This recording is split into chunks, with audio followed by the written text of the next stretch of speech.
En Libye, le Haut Conseil d'État a examiné le 2 février 2026 la situation économique du pays, marquée par la hausse des prix, la fluctuation des taux de change ainsi que les politiques fiscales et les dépenses publiques. L'institution s'est également penchée sur le budget des importations afin de garantir l'arrivée des marchandises sur le marché au prix fixé. Les membres ont par ailleurs abordé les défis du secteur de la santé, appelant à étendre le système d'assurance maladie pour améliorer la qualité des services, ainsi que la crise des manuels scolaires qui perturbe la régularité de l'enseignement. Des commissions ont été chargées de formuler des solutions concrètes attendues lors de la prochaine session dans le but de renforcer la stabilité économique et les services publics.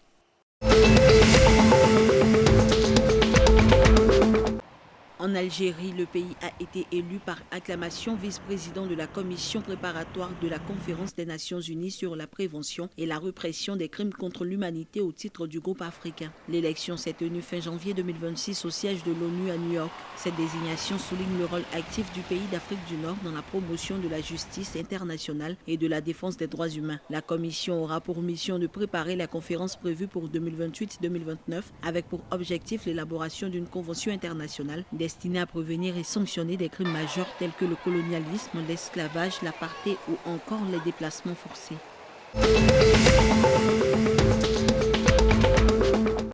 En Égypte, la Société financière internationale prévoit d'investir environ 1,2 milliard de dollars dans le pays au cours de l'exercice 2026 contre 915 millions en 2025 afin de soutenir la croissance économique et le développement du secteur privé. L'annonce a été faite le 4 février lors d'une conférence de la Banque mondiale. Près d'1 milliard de dollars a déjà été engagé, portant le portefeuille cumulé de la SFI en Égypte à 6,5 milliards de dollars sur 7 ans. Les financements ciblent principalement le secteur financier, 47%, suivi des infrastructures, des énergies renouvelables et du transport, 32%. L'institution fournit également 27 millions de dollars en services de conseil pour renforcer les partenariats publics-privés, la durabilité et l'innovation, confirmant son engagement à long terme dans l'économie égyptienne.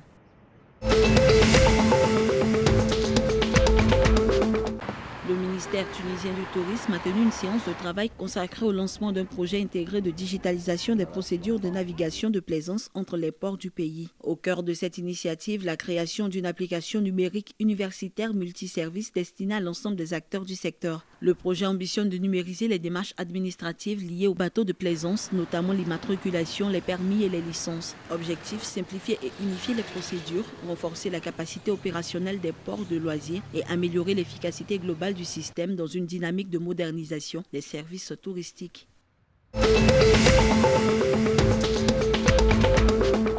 Au Maroc, la copie originale du trophée de la Coupe du Monde 1974 a été présentée le 4 février à Rabat et Casablanca dans le cadre d'une tournée mondiale FIFA Coca-Cola. Au complexe Mohamed VI de football à Marmora, les Lions de l'Atlas et plusieurs personnalités du football dont Marcel Desailly ont pu admirer le trophée en or massif de 18 carats. L'ancien capitaine des Bleus a salué les progrès du football marocain et assuré que le Maroc disposerait de tous les atouts pour rebondir après sa défaite en finale de la CAN 2025.